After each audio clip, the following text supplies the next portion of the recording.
China's rule of law with CCP characteristics. Commentary. The rule of law is arbitrary in communist China. Every once in a while, Chinese leader Xi Jinping makes a grand announcement that makes a person laugh out loud. His statement on November 18th was one such event, as parroted by state-run China Daily. President Xi Jinping has called for upholding the unity between party leadership, the running of the country by the people and law-based governance, and making concerted efforts to break new ground in advancing the rule of law in China. Incredible. The highfalutin gobbledygook of that sentence is quite meaningless, as the Chinese Communist Party determines what the law is, who it applies to, and how it is applied every single minute of every day in China. Let us examine the issue. Chinese legal system. Four cardinal principles frame the Chinese legal system. Uphold the socialist road, uphold the people's democratic dictatorship, uphold CCP leadership, and uphold Marxism-Leninism. Note that while a written Chinese constitution exists, there are no constitutional protections under Chinese law, especially for the 1.3 billion Chinese who aren't CCP members. The rest of this article focuses on the 6 institutions that uphold these 4 principles and control every aspect of the Chinese legal system. National People's Congress and its Standing Committee. The National People's Congress, a rubber-stamp legislature, writes and modifies Chinese law. It is composed entirely of CCP members plus a handful of minor party members who are completely controlled by the CCP. In essence, only the approximately 100 million members of the CCP are involved in making Chinese laws. The other 93% of Chinese citizens have no say in determining and administering Chinese law. State Council. This executive-level body issues the vast majority of day-to-day rules in the form of administrative regulations that actually govern economic, social, and administrative life in China.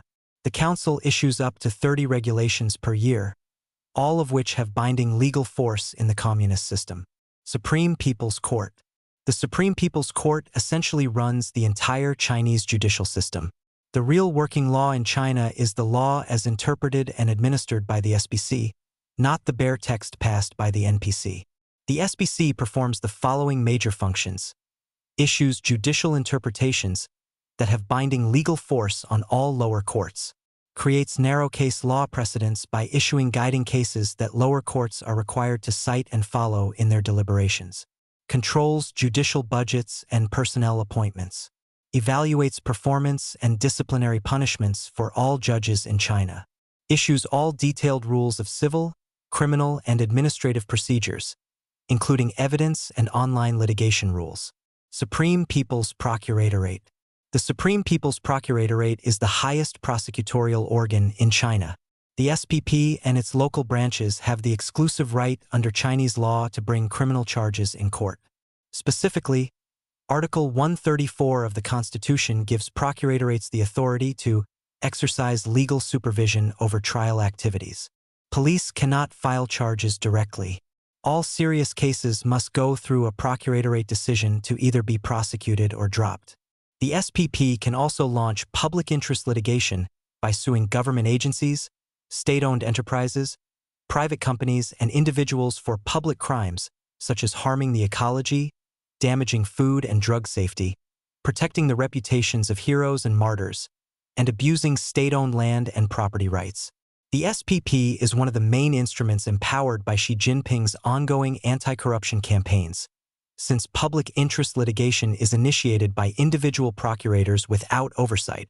The SPP is also the primary enforcer of many Politburo-directed political campaigns of the moment, for example, the crackdown on telecom and online fraud, the anti-gangster Sweeping Black and Eliminating Evil campaign, and the crackdown on personal information collection. National Supervision Commission. The Commission is the highest supervisory organ in China, per Articles 123 to 127 of the Chinese Constitution, and the most powerful investigative and disciplinary body for matters involving public power, including issuing nationwide policy through supervision suggestions and joint interpretations. Supervision suggestions are official written orders from a supervision commission directing a government department, state-owned enterprise, public hospital, university, or other public institution to immediately address a systemic legal violation or loophole that enabled duty-related crimes or serious misconduct. This is making law on the fly. Central Political and Legal Affairs Commission of the CCP.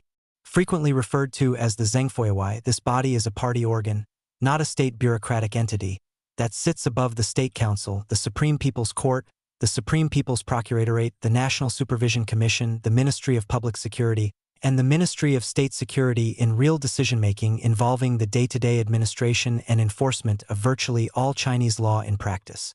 The Secretary of the Central Political and Legal Affairs Commission reports directly to the Politburo and Xi Jinping personally.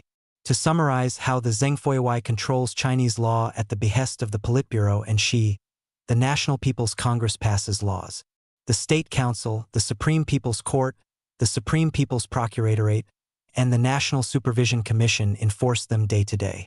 But it is the Zhengfuiwai that decides what those laws actually mean in a given year, which cases get prosecuted, and who wins or loses in the legal system.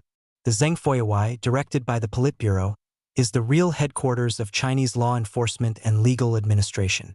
And whatever the party says is the law. Concluding thoughts. There are many Chinese laws and a complex mix of institutions, commissions, and legal bodies that administer and enforce them. However, the Central Political and Legal Affairs Commission acts on behalf of the Politburo and Xi Jinping to determine what those laws actually mean in a given year, which cases get prosecuted, and who wins or loses in the legal system. She speaks of law-based governance and efforts to break new ground in advancing the rule of law. It would appear that he really means to expand close coordination between the Zhengfuiwai and the Supreme People's Procuratorate to arbitrarily promulgate new national policies and regulations through supervision suggestions, so that politically targeted violators can be quickly prosecuted by circumventing the established legal system. So much for the rule of law with CCP characteristics.